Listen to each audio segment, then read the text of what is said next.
Salamat po. Salamat sa Diyos. At ako na naman. Sa tinagal-tagal ng panahon, no? Amen. Praise God po for the privilege. And tonight, bear with me as we read our text. And again, happy midweek service. And even to our outreaches. Happy midweek service sa inyong lahat. Nakakautal talaga dito pag narito ka sa unahan, no? Talagang parang binubuhusan ng yelo eh. Hindi mo alam gagawin mo.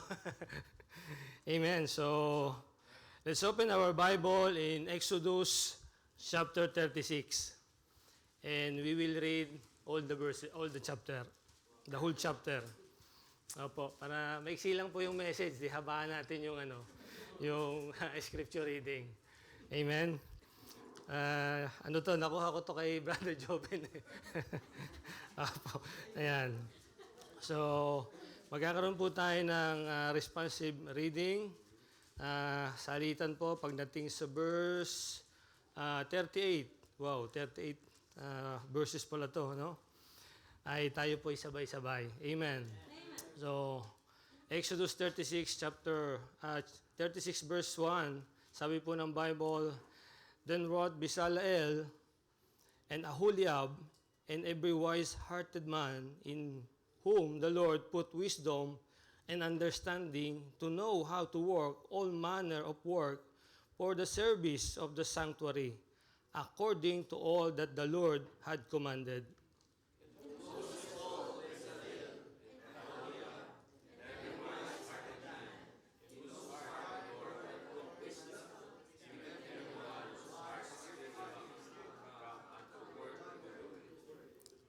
Verse 3, "And they received of Moses all the offering which the children of Israel had brought for the work of the service of the sanctuary to make it withal, and they brought yet unto him free offering every morning."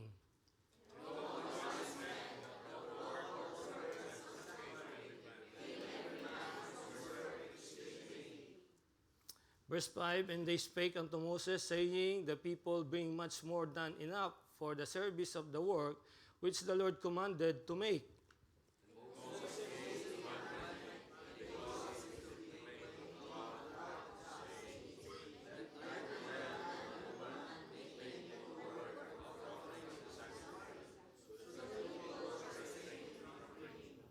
For the stuff they had was sufficient for all the work to make it, and too much.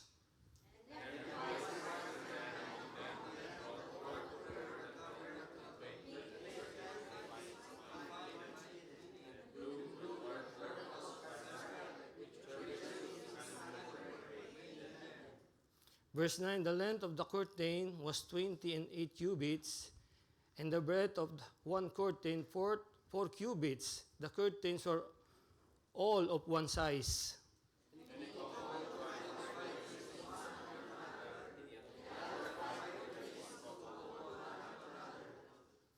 Verse 11, "And he made loops of blue on the edge of the curtain from the selvage in the cuffling. Likewise he made in the uttermost side another curtain in the cuffling of the second."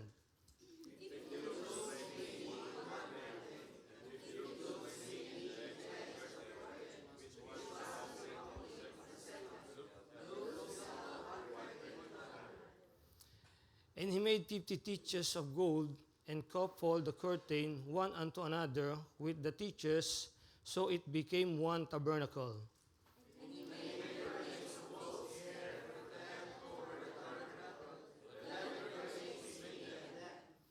The length of one curtain was 30 cubits, and 4 cubits was the breadth of one curtain.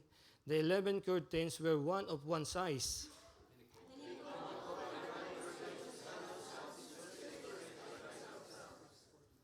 Verse 17, "And he made 50 loops upon the uttermost edge of the curtain in the coupling of, and 50 loops made he upon the edge of the curtain which coupleth the second."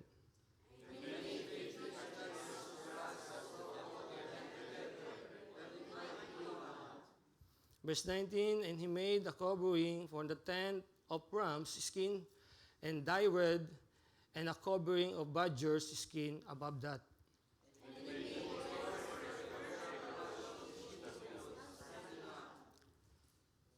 Verse 21, the length of board was 10 cubits, and the breadth of board 1 cubit and a half.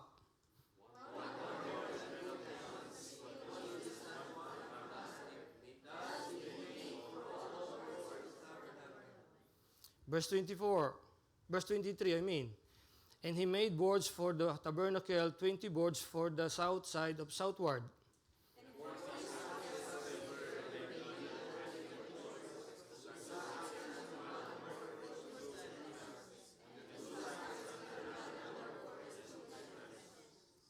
Verse 25, and for the other side of the tabernacle, which is toward the north corner, he made 20 boards.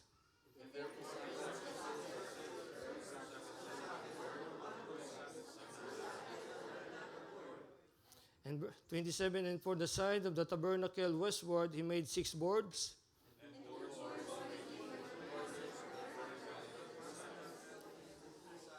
And they were coupled beneath and coupled together at the head thereof to one ring. Thus he did to both of them in both the corners.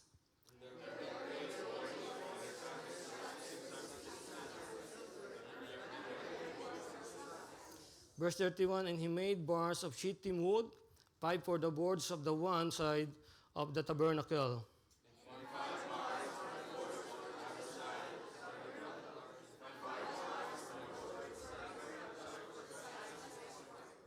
Verse 33, and he made the middle bar to shoot through the boards from the one end to the other.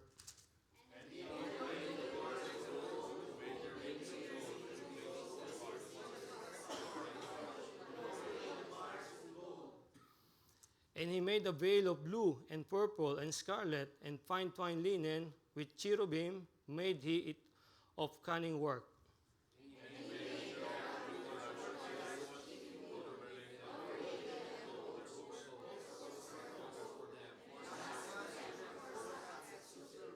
Verse 37, and he made an hanging for the tabernacle door of blue and purple and scarlet, and the twined linen of needlework. Sabay-sabay po tayo, verse 38.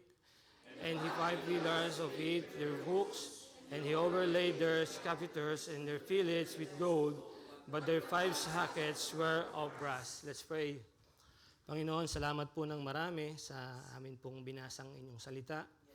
Thank you, Lord, for gathering us tonight. And may you bless this midweek service and prayer meeting.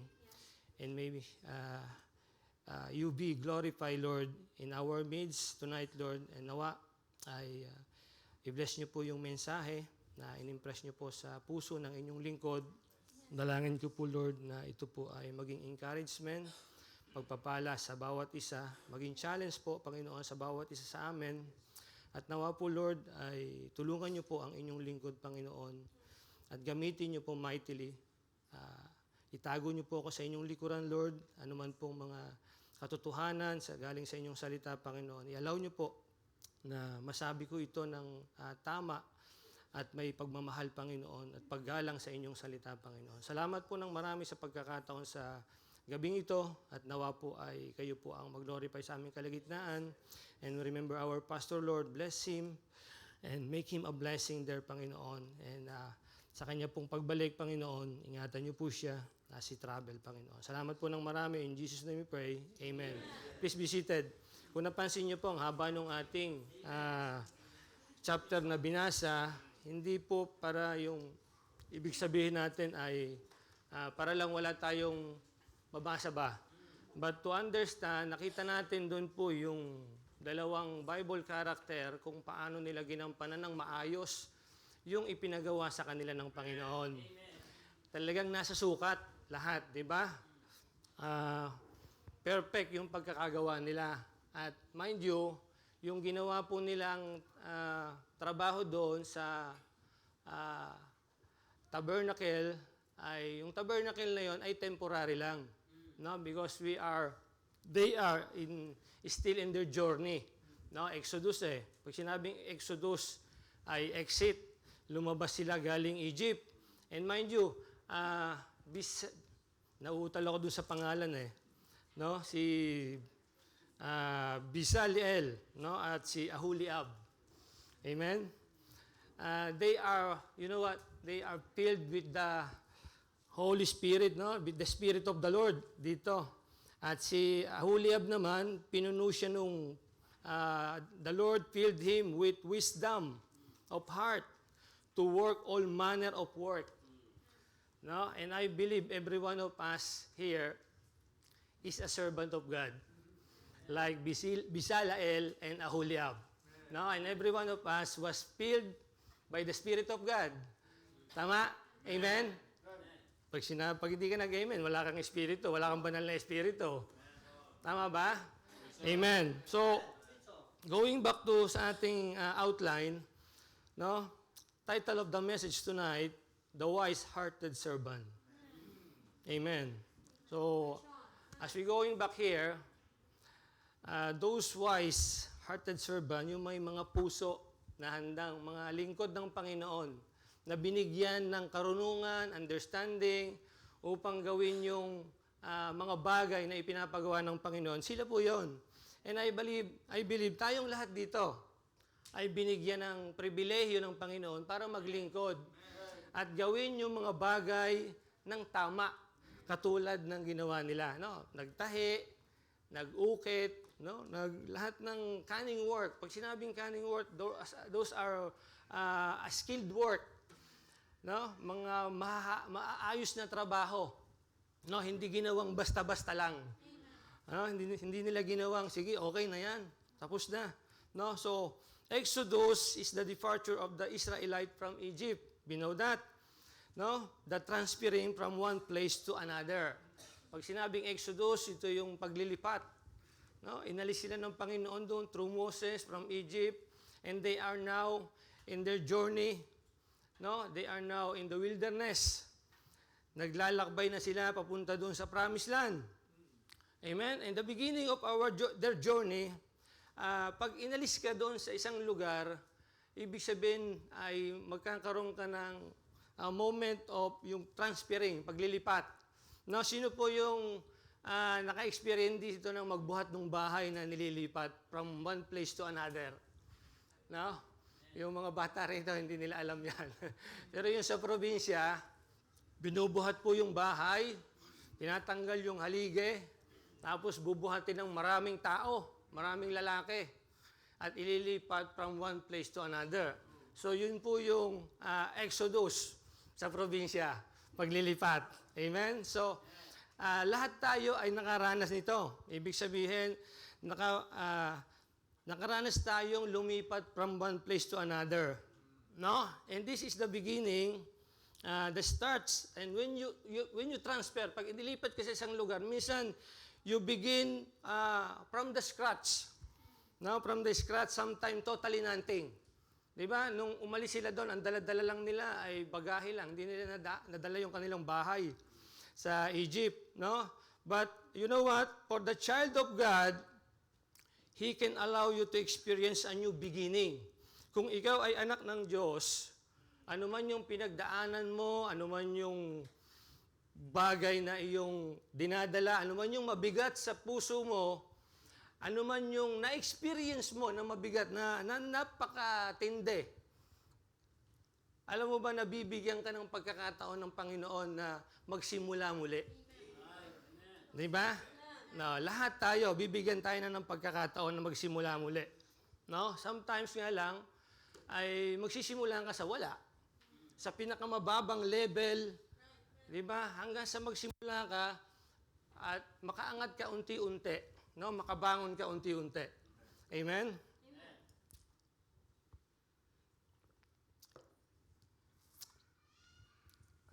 So, in this passage, the Israelites departed from Egypt, no? They departed with their baggage, but not with their houses in Egypt. Sometimes pag lumipat ka talaga, hindi mo pwedeng dalhin lahat eh. Meron ka talagang iiwanan. No? At yung mga iiwanan na yon, yun yung mga baggages na ayaw ipadala sa iyo ng Panginoon. Di ba?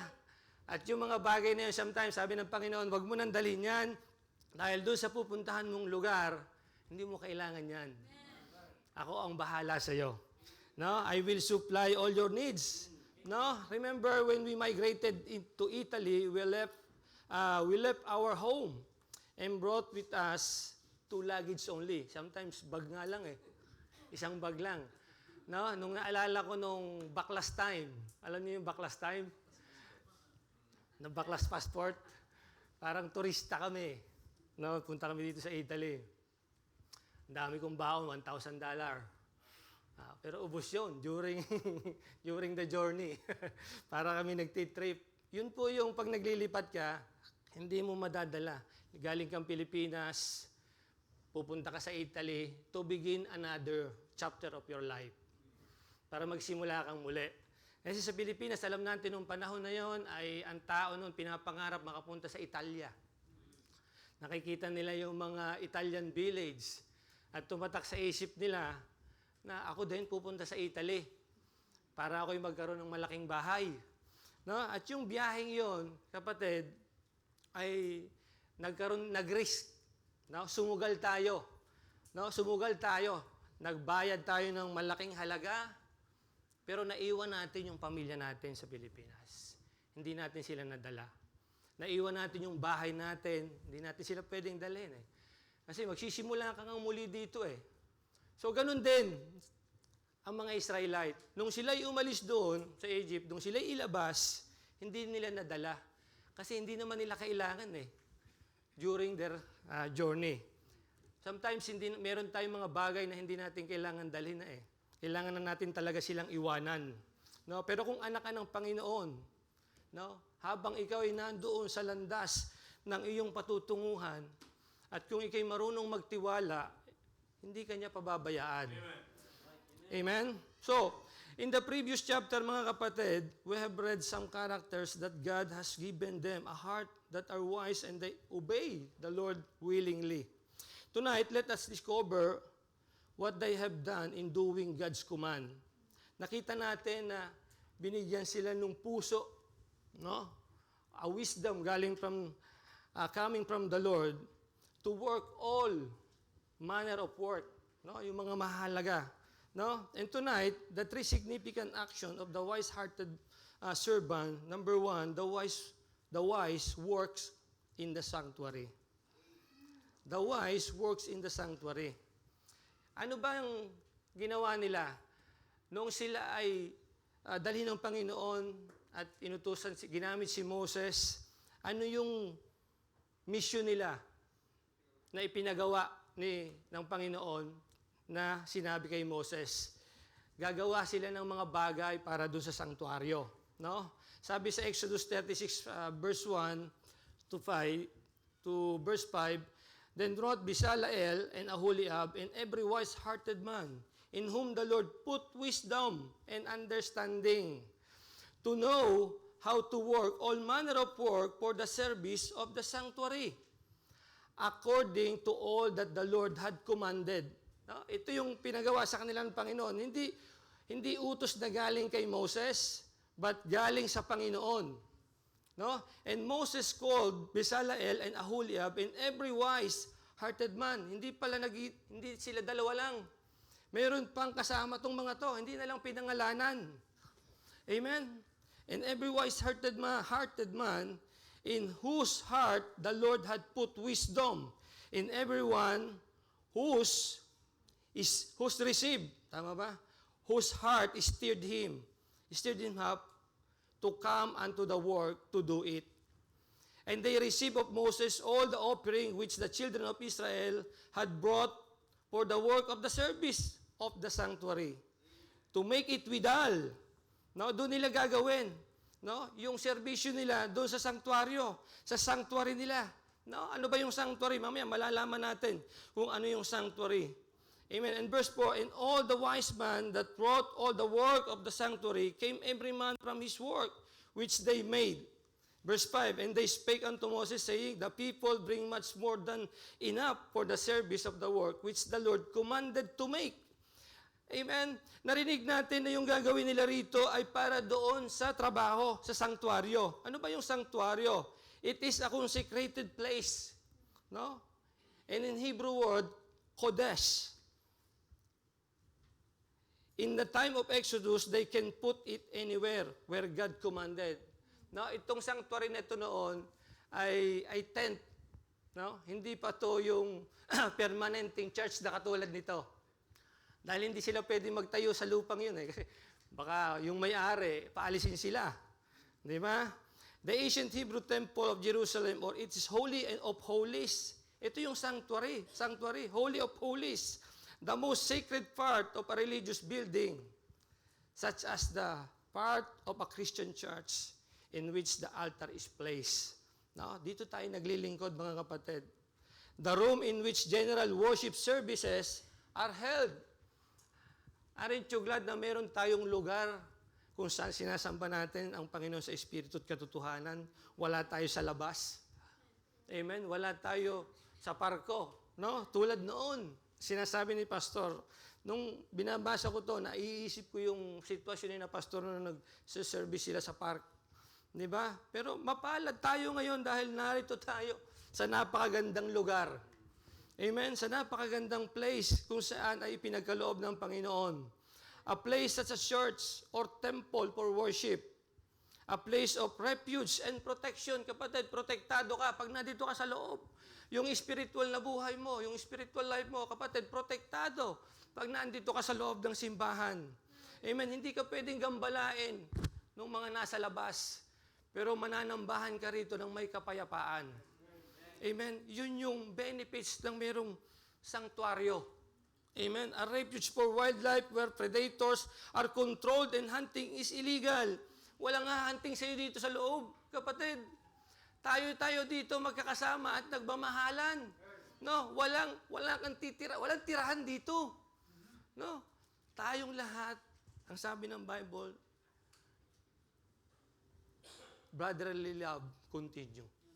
Di ba? Dito tayo nagpapakiramdaman at nagpaparamdam ng ating pagmamahal sa bawat isa. Amen? So, do you love your church? Do you love the place where the Lord put you to worship Him in spirit and truth? Sabi ng Bible, unto Him be glory in the church by Christ Jesus throughout all ages, world without end. Amen? Aren't you glad that ang ganda na ng lugar na ito? Di ba? Puting-puti, walang bahid. No? At inaalagaan natin. Amen? I hope isa ka doon sa merong care. Isa ka doon sa may malasakit sa bawat sulok ng lugar na ito kung saan natin sinasamba ang Panginoon. Amen? The place where the true believers bring glory to God. Dito ka nagbibigay ng papuri at pasasalamat sa Panginoon. In where we practice the commandments of God. Dito natin ginagawa ang kautusan at kalooban ng Panginoon. We ought to be apart to take care of this place. Kapatid, dapat maging kaparti tayo at kabahagi sa pag-iingat ng lugar na ito. Kung paano ito inayos, kung paano ito pinagsakripisyuhan ng bawat isa sa atin, dapat kapatid, ang bawat sulok at bawat anggulo ng lugar na ito ay ating iingatan. Amen? We are talking about a sanctuary. A sanctuary where a place put you to meet God. Sunday upon Sunday, midweek upon midweek. Amen? Bezaleel and Aholiab led every wise-hearted man in the congregation. They used their skill and talents in making the sanctuary by offering willingly their services. If those two can do what the Lord commanded, we can do it also. By God's grace. Kung nagawa po ni Bezaleel at ni Aholiab na magkaroon ng malasakit at magbigay ng time sa pagmamahal at sa paggawa o sa pagtatrabaho, sa pagbibigay ng kanilang karunungan o skilled, kaya din natin yun, biyaya ng Panginoon. Naalala ko noon, ang bawat isa sa atin ay tulong-tulong at sama-sama. Lalong-lalo na pag mayroong cleaning fellowship, ang bawat isa ay masaya na naglilinis. Amen? At nag-aayos ng bawat sulok ng lugar na ito. No? If those two can do it, we can do it also. Ang tanong, are we a wise-hearted servant? That is the question. Ikaw ba ay isa doon sa nilagyan ng Panginoon ng karunungan at pangunawa at intindihin na kailangan nating ingatan ang lugar na ito? A wise-hearted servant are those who has a kind heart. No? Mabuting puso pagdating sa lugar kung saan sinasamba natin ang Panginoon. When we claim to be a wise-hearted servant, we will love not only the people, but even the place where God put us to serve. Pag minahal natin yung kapatiran natin, kasama yung lugar. Di ba? Kasama yung lugar dapat. In this place, God is molding us. The place where God stirred up the heart of the workers to do the job. Dito ka tinuruan, dito ka minomold ng Panginoon, dito ka sinasanay sa bawat ministeryo na meron ka. Ano mang hawak mo, dito ka tinuruan, kapatid. Nung pumasok ka rito, naging miyembro ka ng church, di ka naman marunong mag-song lead. Di ba? Hindi ka naman marunong umawit. Hindi ka naman marunong mag-lead sa kahit anong ministry. Pero biyaya ng Panginoon, kapatid, marami tayong mga leader dito. Di ba? Na ginagawa ang kalooban ng Panginoon. No? Just to please Him in the ministry that God put unto them, gave unto them. In this play, God is molding us. And one thing, kapatid, paano mo ba natutunan yung mga bagay na yon? Di ba? Sabi ng Bible, for faith cometh by hearing and hearing the word of God. Sa pakikinig ng salita ng Diyos. Tama? Doon na-steer yung ating puso. Doon kahinipo ng Panginoon, binigyan ng karunungan at pangunawa na dapat gawin mo yung kanyang kalooban. At gampanan mo, kapatid, kung ano ang ipinapagawa sa iyo, sa ating lahat. Amen? Sabi ng Bible, moreover, it is required in a steward. Diba? Steward tayo ng lugar na to. Kailangan nating ingatan ang lugar na ito. Because this is the place where God is. Amen? Narito ang Panginoon at kasama natin. Amen? I hope how we steward well our houses is the same for the house of God. Kung paano natin iniingatan at minamahal yung ating tahanan, sana mga kapatid, ganun din tayo nagmamalasakit sa tahanan ng Diyos. Kung iniingatan mo ang bahay mo, pag lalabas ka, pinapatay mo yung mga switch para hindi magkonsumo ng kuryente. Amen? As a steward, same thing here. As a steward, same thing ang gagawin natin. Kung paglabas mo ng bahay, sinasarado mo yung pinto, siguraduhin natin na pag-alis natin dito, pag tayo yung huling lumabas, nakasarado lahat. Isa yan sa pag-iingat. Isa yan sa pagiging katiwala. Isa yan sa trabaho ng pagiging lingkod ng Diyos. Ingatan kung ano yung mga bagay na ipinagkatiwala niya sa atin. No?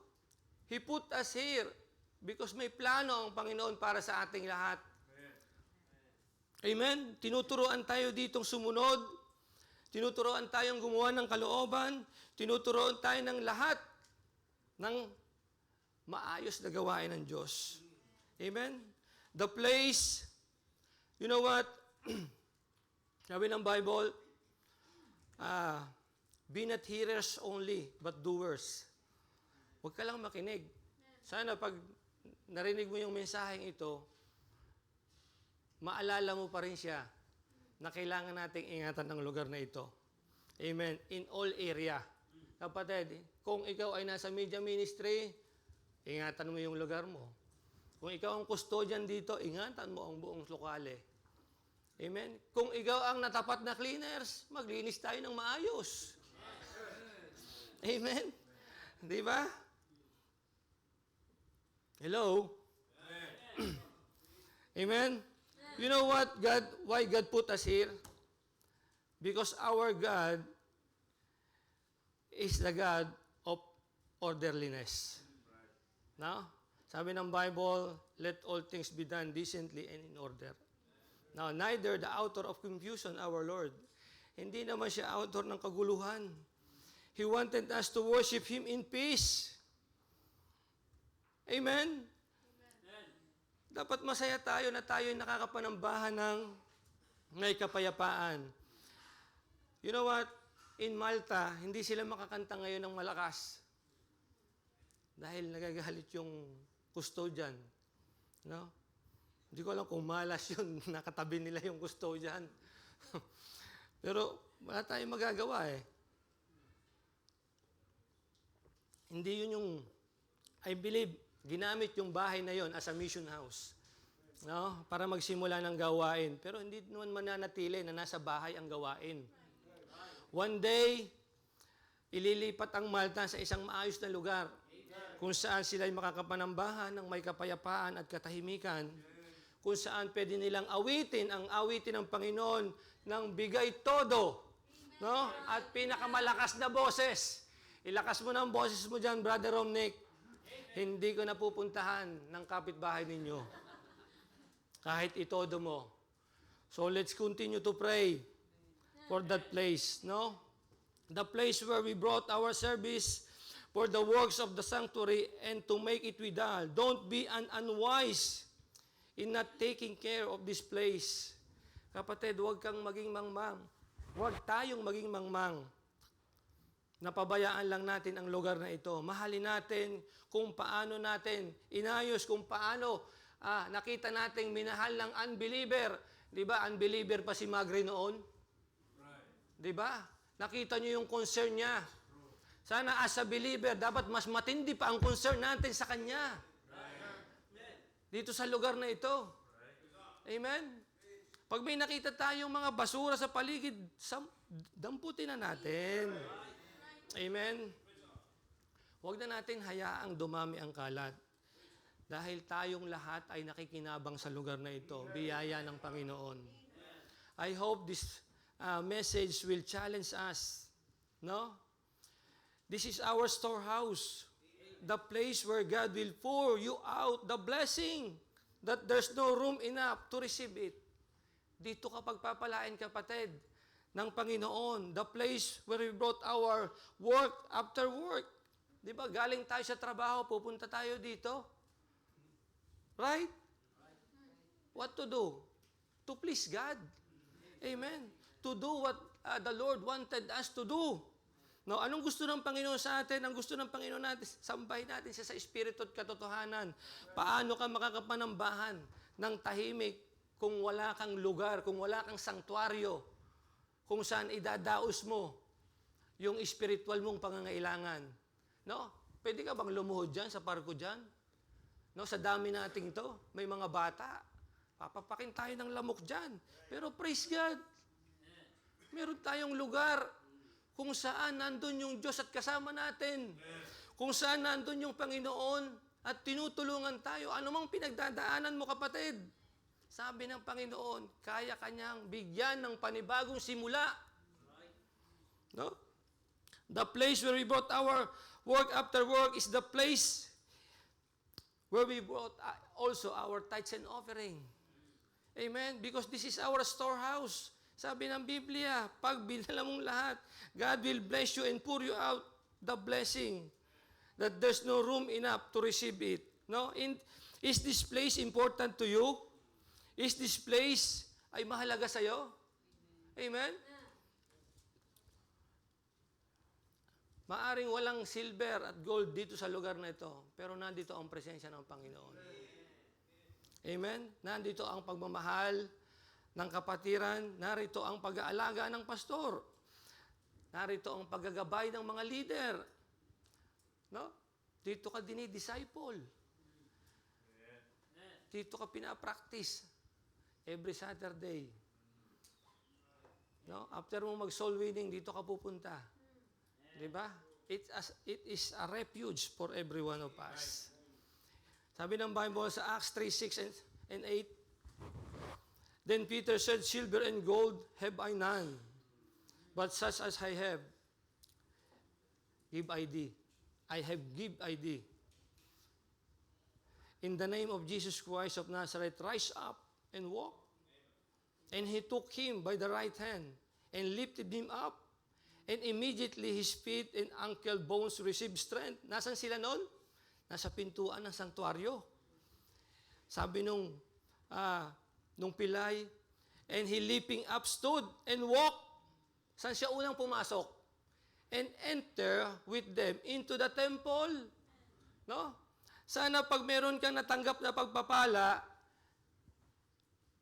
sa tahanan ka ng Diyos unang pupunta at hindi kung saan-saan. Amen? And leaping and praising God.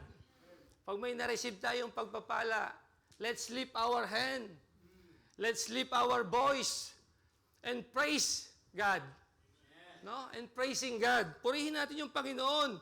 Kasi minsan, pag nakatanggap na tayo ng mga pagpapala at blessing, iba nang nasa isip natin.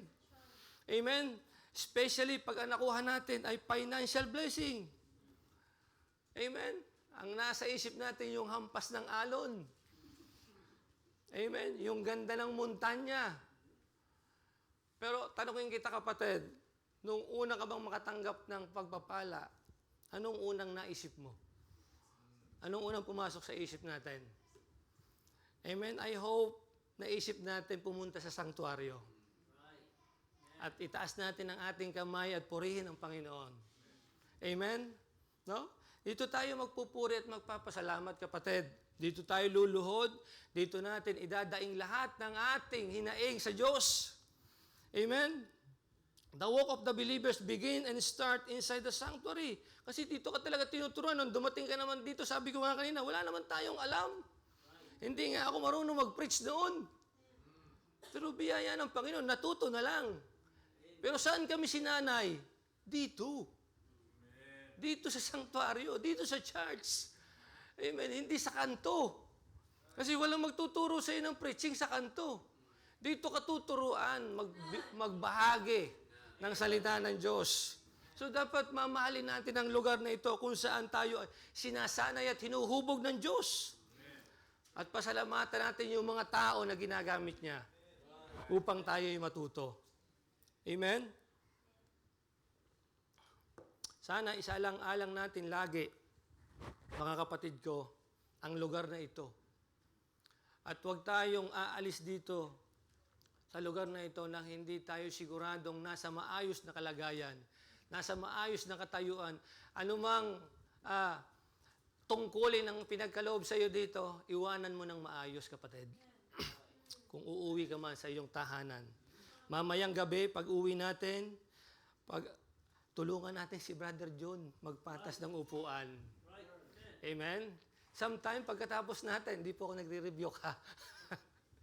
Pagkatapos natin, kakain, takbuhan na. Pero, minsan naman, isipin din natin. No? Yung bang simple, dalawang upuan na maiayos natin sa lugar, hindi naman siguro yun magkukonsume sa'yo ng oras para ikaw ay mahuli sa sakayan. Amen? Kapatid, the knowledge and the wisdom that has been taught inside the temple can never measured by silver and gold. The warmest affection of each brethren towards another believer has been shown inside the church. Hello, kapatid. Minsan, ang isang kapatid sa permata, sa bus ay suplado, pero pagpasok sa church, nagiging maamong tupa. Kapatid, kumusta ka?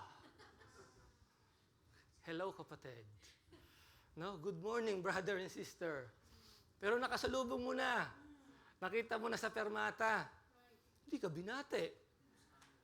Pero pagpasok ng sanktuaryo, biglang nag-iba. Kapatid, kumusta ka? Kita nyo ang nagagawa pag nasa loob ka ng sanktuaryo? Kita nyo ang nagagawa ng lugar na ito sa buhay natin? Simpleng bagay. Pero kapaki-pakinabang. Di ba? Na-appreciate ng kapatid. Aba, ano kayang nakakain ni kapatid? At ako'y binati. Amen? No, sometimes, it is a reality. I don't know, minsan, may mga kapatid tayo na nakita ka na, minsan nagkukunwaring hindi ka nakita. Amen?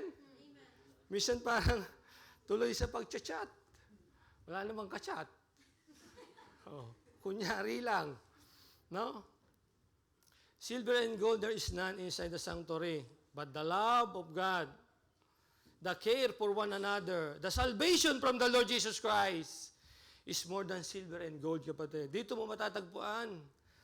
God is in the sanctuary with His people.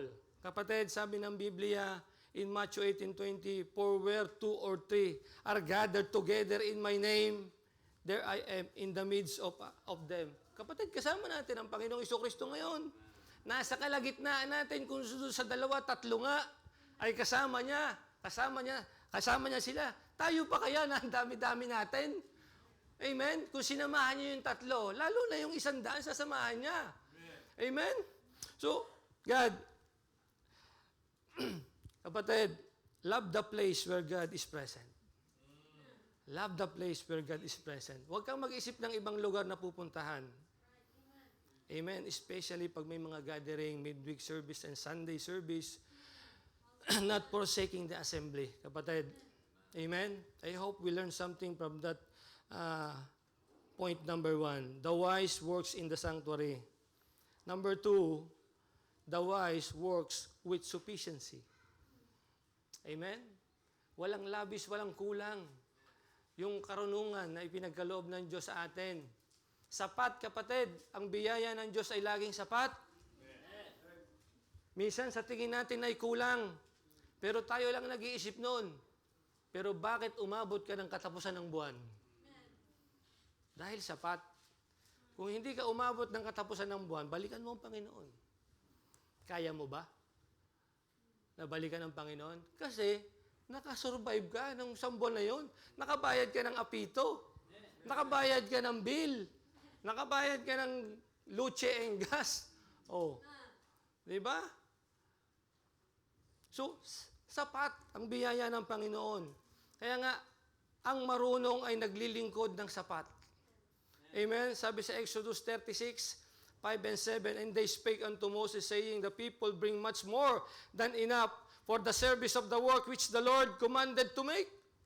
Verse 7, for the stuff they had was sufficient for all the work to make it, and too much. Remember, kapatid, nung tayo ay nagtatrabaho dito, lahat dinadala natin, di ba? Lahat na lang, pagkain, tubig. No, minsan, sobra-sobra na eh. Minsan, ang daming natitira doon sa kusina. Pero, you know what? Nalulugod ang Diyos sa sapat.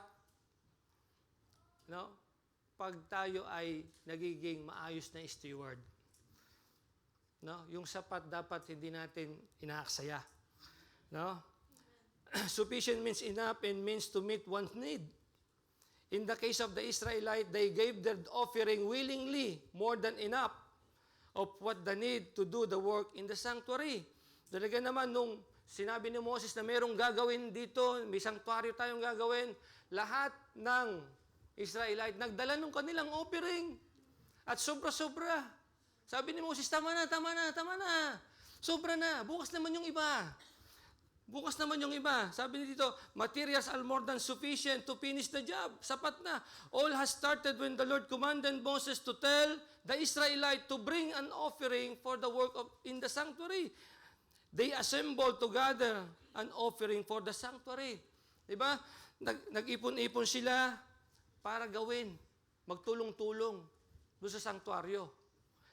No? Amen? All the assembly of a wise-hearted servant, na ecclesia yan na pala noon. A called-out assembly. No? Meron na pala noon. No? Natutunan ko yung kahapon. The wise-hearted servant responded to this commandment without questioning.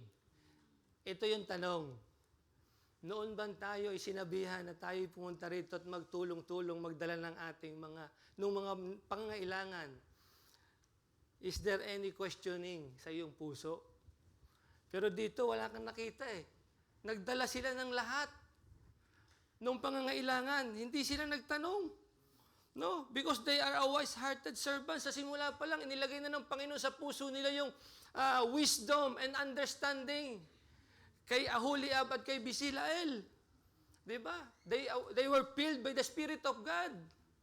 Amen? You know what? Pag tayo ay merong something, pag nagdadala tayo ng kahit ano rito, pag meron tayong something, kapatid, baka wala sa iyo yung Espiritu ng Diyos. Remember that we are bought with a price. In the day of our salvation, the Holy Spirit dwell in us, a permanent residence. Baka naglalayas yung banal na Espiritu natin. Amen? Kung tayo may mga question na ganun. Amen? Hindi mawawala ang pangangailangan, kapatid. Laging meron. At laging kakailanganin ang tulong ng bawat isa sa atin. Maliit man o malaki ang ating maitulong, kapatid, yan ay kapakipakinabang. At yan ay magiging, alam niyo yun, baka yung counting yun ay yun yung kulang at yung ang magiging kasapatan. Amen? So wag nating ipagdamot, kapatid, yung konting meron tayo. Amen? Hindi man sa pera, hindi man sa anumang bagay, baka yung talino natin at yung ating serbisyo, baka yun ang kailangan. Kasi wala namang pinag-usapan dito ang pera eh. Serbisyo ang pinag-uusapan dito eh. Yung ginawa nila, yung cunning work, hindi kanin ha, mamaya yung kanin. Yung skilled nila, sana kung meron tayong mga skilled, meron tayong mga itinatagong karunungan, o anumang bagay kung saan tayo ay maayos na gumawa, ay ipagamit natin sa Panginoon, kapatid. Amen? Because galing din naman sa Panginoon yan. Nakita natin diba sa kanina. Galing sa Panginoon yung wisdom and understanding na inilagay nila, no? Kay Bisaleel at Aholiab. Ang Panginoon na naglagay sa kanya. Amen? The wise-hearted servant responded to this commandment without questioning, for they saw the face of Moses shone, and they were afraid. Nakita, lumiwanag yung mukha ni Moses. Huwag na natin hintayin lumiwanag pa yung mukha ni Pastor dito bago tayo sumunod. Amen? Huwag na natin hintayin. No, kailangan pa ba na may makita tayong himala bago tayo sumunod? Amen? Kailangan pa ba may makita tayong mga bagay na milagro bago tayo sumunod? Kailangan pa ba na makita natin na lumiwanag ang mukha ng mga taong tumatayo sa likod ng pulpito bago tayo magbigay ng anumang handog? Sana ay sapat na ang himala na binago ang buhay natin na dati ay nasa kadiliman, ngunit ngayon ay may liwanag at direksyon. Amen? Sana sapat na yon, kapatid. Yung pagbabagong ginawa ng Panginoon sa atin, sapat na sana yon para maglingkod tayo ng maayos. Di ba? Maglingkod tayo ng sapat. Dati naman ang buhay natin ay magulo. Pero ngayon biyaya ng Panginoon ay may kapayapaan at katahimikan. Nakakatulog tayo ng maayos. Ewan ko yung mga estudyante. Kung nakakatulog sila. Amen. Pero nung hindi pa ako pumapasok, ang himbing ng aking tulog, alam niyo yun? Tapos may lamok pa sa tabi. Ano yun? Ano yun? Ano yun? Ano yun? Ano yun? Ano yun? Ano yun? Amen? Sabi sa Acts 26:18, to open their eyes. Dito binuksan ang ating mga mata. And to turn them from darkness to light. And from the power of Satan unto God. Dati naman, ay anak tayo ng dyablo. Pero ngayon tayo ay anak na ng Diyos. Amen?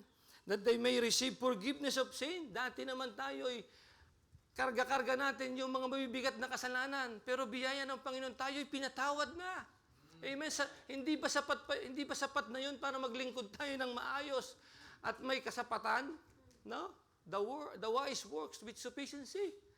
Amen? Dapat, isa na yung motibo natin, motibasyon, para tayo maglingkod ng may kasapatan at tapat sa Panginoon. Amen? And inheritance among them which are sanctified by faith that is in me, sabi ni Paul. No? Muntik na nga ditong maging Kristiyano si Agrippa eh. Di ba? Oh. Kasi merong testimony. No? Nakita yung testimony ng mga ni Paul dito. No? Bisaleel and Aholiab and other wise-hearted men responded to God's command through Moses, and they gave their sufficient service. Kapatid, hindi naman mangungusap sa iyo ng diretso ang Panginoon. Laging may gagamiting authority. Amen? At doon sa authority yun, doon susubukan ng Panginoon kung magpapasakop tayo. Amen? Kung tayo susunod. They gave their enough until everything is sufficient. Di ba? Hindi nila pinagdamutan yung gawain. In Exodus 36, verse 6 and 7, and Moses gave commandment, and they caused it to be proclaimed throughout the camp, saying, let neither man nor woman make any more work for the offering of the sanctuary. Ito yung sinasabi ko kanina, tama na, huwag na kayong magdala, dahil sapat na ang mga bagay. So the people were restrained from bringing. Binawala na sila for the stuff that was sufficient for all the work to make it and too much. No, sana all. Amen? Pag may pangangailangan, meron tayong willing heart. No, meron tayong bukas na puso para magbigay at mag-offer not only in term of money, pero in time. No? Yung time natin, no? Yung availability. Amen? No, lesson to learn, kapatid. Lesson to learn. But before this, allow me to read this. The offering was continuously flowing to the point that there is no room enough to receive it. So Moses make an announcement to restrain the people in bringing the offering, for the stuff they had was sufficient. Amen. Sana all. Amen. Lesson to learn from this wise-hearted servant are, they see the need. Amen. They see the need. And they know how to respond. Sana pag may pangangailangan, nakikita natin. At alam natin kung paano mag-respond sa pangangailangan. They have the concern. And they love the sanctuary. Mahal nila yung lugar. Alam mo, yung lugar na yon ay hindi pa yun permanent doon. Kasi pwede pa silang lumipat. Pero you know what? Binigay nila yung kanilang best. Di ba? Tama sa sukat, tama sa haba. Lahat ng nilagay nila, hindi yung, sige Moses, tama na to, aalisin din naman natin to eh. Pero wala tayong narinig na ganun. Amen. Tinuloy nila yung kanilang ginagawa. Amen. The principle to learn is about this. In Deuteronomy 15, verse 8, but thou shalt open thine hand. Sana bukas palad tayo. Wide unto him. And shall surely lend him sufficient for his need. No? Sana pag may nakita tayong pangangailangan, bukas yung ating palad. No? Amen? In the sanctuary is inevitable. Will arise some needs in terms of service, in any kind of insufficiency. Kapatid, please give our best to fill it in terms of labor and giving. Ang pangangailangan na pinagtutulong-tulungan galing sa bukas na puso ay madali lang masolusyonan, kapatid. Alam mo, pagka ang problema ay pinagtulong-tulungan, madali po itong nalulutas. Amen? Huwag nating ibigay lang ang burden kay pastor. Suportahan natin. Amen? Tulungan natin. Ano yung pwede natin gawin? Amen? In terms of serving and giving. Oh, yung time mo na lang, wag na yung treasure. Time mo na lang, ibigay mo. Pag naibigay mo yung time mo, pati yung treasure mo, may bibigay mo na rin. Hindi ka na magdadamot. Hindi na tayo magdadamot sa gawain ng Panginoon. Kasi once na ibigay mo yung time mo, ibig sabihin, binibigay mo na yung sarili mo eh. Di ba? Pag naibigay mo na yung sarili mo, anong ibinigay ng mga tiga Macedonia? They gave themselves first. No? Sana, ganun din tayo. Ibigay muna natin yung ating sarili. And then after that, madali na ang lahat. The rest will follow. Amen? Kapatid, don't give too much that will cause to stumble ourselves. Huwag mo naman sobrahan yung pagbibigay at baka naman matisod ka doon sa sobrang pagbibigay. No? Laging sapat lang, tama. Laging tama lang. No, don't give less to satisfy yourself. Huwag mo namang kulangin para sa iyong pangangailangan. No, sapat pa rin dapat ang ibigay natin. Do and give what is right. Sabi ng Proverbs 11:1, a false balance is abomination to the Lord. Huwag nating dayain kahit yung oras. But a just weight is His delight. Not only in treasure speaks about, but also in our time. Over is too much, less is not enough. A balanced and sufficient effort is God's delight. Amen? Di ba nakakalugod naman sa Panginoon yung sapat na ibinibigay natin? Kasi minsan pag na-over tayo, na-overwhelm tayo dun sa ating serbisyo, nagiging mayabang na tayo eh. So, may bunga pag sobra. Laging pag sobra ay hindi maganda. Pag kulang, hindi rin maganda. Kailangan laging sapat. Balanse. Amen? The three significant action of the wise-hearted servant. The wise works in the sanctuary. Number 2, the wise work with sufficiency. And lastly, the wise works with standard. Amen. May quality. Kapatid, huwag naman basta bigay ng bigay. Kung ano na lang maibigay mo. Amen. Binigay mo nga, ay pambihira, ay nagbigay ka ng manok, lulutuin, babalahibuhan mo pa. Pag binigay mo, dapat talop na, lulutuin na lang. No, yun yung may quality. No, para sa probinsya. No? Amen? So kung magbibigay tayo, kapatid, yung may standard naman. And he made veil of blue and purple, sabi sa verse 35, and scarlet and fine twined linen with cherubim made he of a cunning work. Na pag sinabing cunning ay means skilled, smart, slick, smooth, and sharp, related to a good standard. Standard and average of normal requirements, quality, quantity, level, and grade. No? Maganda to. Those moral ethics, habits established by authority, custom, an individual as acceptable. Kapatid, pag may standard, katanggap-tanggap yan. Pero pagka yung, alam mo yung, hindi naman naghahanap ng quality. Hindi naman naghahanap ng, bigyan mo siya ng Louis Vuitton, ng lahat ng, anong tawag doon, yung may mga markang gamit. Pero ibig ko sabihin, kapatid, pag nagbigay ka naman, yung malinis, maayos, kahit na walang marka, kahit na walang tatak, di ba? Nakabalot ng maayos, ibibigay mo, hindi yung, para sa'yo, sir. Di ba? Hindi naman maayos yun. Sana kung magbibigay tayo, ibigay natin yung best kahit na, ano lang siya, hindi siya costly, hindi siya mamahalin. Pero na doon yung standard, no? Standard ng pagiging Kristiyano natin. Amen? Sabi sa Proverbs 10:8, the wise in heart will receive commandments. No? Pag meron kang wisdom sa puso, kapatid, madaling sumunod. But a prating fool shall fall. Amen? Bisalael and Aholiab received the commandments from Moses. What they do is what God wanted to see according to His standard. Yung ginawa nitong mga to, hindi naman according sa gusto ni Moses eh. Yung standard ng Panginoon. Amen? Tanungin ko kayo, pag pumupunta ba kayo dito, yung standard pa ng Panginoon ang tinitingnan ninyo o yung standard ng tao? Amen?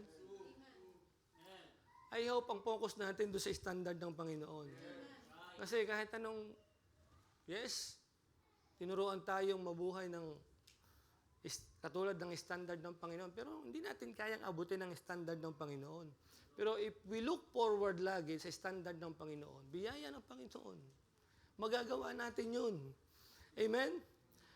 What they do is what God's wanted. Sabi ng Numbers 2, verse 2, every man of the children of Israel shall pitch by his own standard with the ensign of the Father's house. Far up about the tabernacle of the congregation shall they pitch. You know what? Avoiding the standard of God and what He is telling us to do is the beginning of our declining status that could lead us to astray. Pag hindi na natin ginagawa yung sinusunod yung kagustuhan ng Panginoon, yung standard, hindi mo namamalayan, unti-unti ka ng palayo sa Panginoon. Pero pag tinignan mo yung standard ng Panginoon, kapatid, Lagi, makikita mo yung, ano na bang status ko? No? Assess yourself, ano bang status ko? Nandun pa ba ako sa standard ng Panginoon? Amen?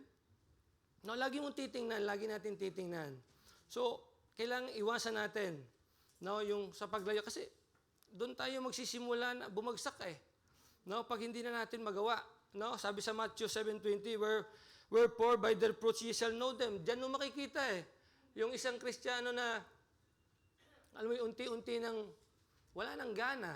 Yung bunga niya ay careless na siya doon sa mga nakikita niya dito. Wala na siyang pakialam. Kapatid, pag-pray mo na yan. Oo. Pag wala ka ng pakialam sa nakikita mo dito sa paligid, natisod mo na, hindi mo pa pinulot. Kapatid, may problema tayo sa puso. Nagsisimula na yan. Amen. Sa maliit na bagay, basura pa lang yon. Nakita natin. Sabihin ko sa iyo, kapatid, yun na yung beginning ng ating declining. Kasi yung maliit na bagay, hindi mo na pinansin eh. Oh, how much more na magkaroon ka pa ng care doon sa malaking problema. Ay yung maliit niya, hindi na natin pinansin. Lalo na yung malaking problema. Lalayuan na natin yan. Tatakbuhan natin. Babalik tayo pagtapos na. Amen? Yun yung sakit ng Kristiyano minsan. Every believers today carry one name, the name of the Lord Jesus Christ. The quality to define in the believer's life. Let's read Exodus 36, verse 8. And every wise-hearted man among them that brought the work of the tabernacle made 10 curtains of fine twined linen, and blue and purple and scarlet, with cherubim and cunning work made he them. Kapatid, pag sinabing cunning is kaushab in Hebrew words, meaning well-esteemed and calculated.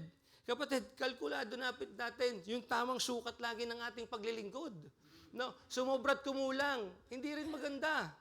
Amen. Kalkulado natin, dapat natin tayo lagi sa tamang level. Amen. A labor of quality from us. God is well deserved. No, doon mo mali-level yung, alam mo, pag nadun ka pa sa tamang lebelo, di ba, pagka yung level, di ba, pagka tagilid, sala siya sa hulog. Kapatid, pag medyo, ayun na yung level mo, medyo sala ka na sa hulog. Kailangan mo nang itama, no? Assess yourself. Assess yourself, no? Kailangan i-assess mo assess natin yung sarili natin. Tama pa ba? May quality pa ba yung ginagawa ko sa Panginoon? Meron pa bang standard? You know what? Yung labor of quality, deserve lagi ng Panginoon yan. Because He give the best, no? His Son, no? Yung anak niya mismo, ibinigay niya para sa atin, to pay, to die for our sin. And then, doon sa kaunting bagay lang, mawawalan ka na ng concern.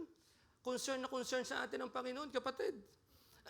Dahil kung hindi siya concern sa ating lahat, di naman niya ibibigay yung kanyang anak.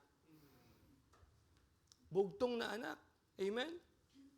Sabi sa Ephesians 6, verse 5, servants, be obedient to them that are your masters, according to the flesh, with fear and trembling in singleness of heart, as unto Christ, not with eye service, as men pleaser, but as the servant of Christ, doing the will of God from the heart. Amen? Galing sa puso, with good will, doing service, as to the Lord, and not to men. Knowing that whatsoever good thing any man doeth, the same shall he receive of the Lord, whether he be bond or free. And ye master, do the same thing unto them, forbearing, threatening, knowing that your master is also in heaven, neither is there respect of person with him. Kapatid, sana kahit walang nakakakita sa atin, nandun pa rin yung quality, yung standard. Amen? Meron pa rin nasa tamang hulog pa rin tayo. Yes po, tapos na. Amen. Serving with quality is when we have the reverential fear in whom we are serving. In the singleness of our heart, Christ should reign. The goal is to please God and not men. A wise-hearted servant tend to do good will doing service. With quality in God's standards, we are serving the King of Kings and Lords of Lords. In the heart of a wise-hearted servant has no room for offense and murmuring. Amen. Give me 5 minutes po, tapos na. No? Do all things without murmuring and disputing, that ye may be blameless and harmless, the sons of God without rebuke, in the midst of a crook and perverse nation, among whom ye shine as lights in the world, holding forth the word of life, that I may rejoice in the day of Christ, that I have not run in vain, neither labor in vain. No? The question is, as a sons of God, where is our standard that in times of difficulty we murmur? Where is our standard that in times of rebuke we rebel? Where is our standard that in times of need we escape? Every labor without God's standard is in vain. Kapatid, making the difference in the midst of this crook and perverse nation is magnifying a godly quality life. We need to make a difference, kapatid, in this kind of world. Pasama ng pasama, kailangan nating pakita, kapatid, yung quality ng Panginoon. Meron tayong standard. Amen? Don't do any ministry if we do not feel to do it. No? Imagine to work as offended person. There is no hope to finish anything. Pag open ka, wala tayong matatapos. No? Bezalel and Aholiab continued on what God wanted through Moses.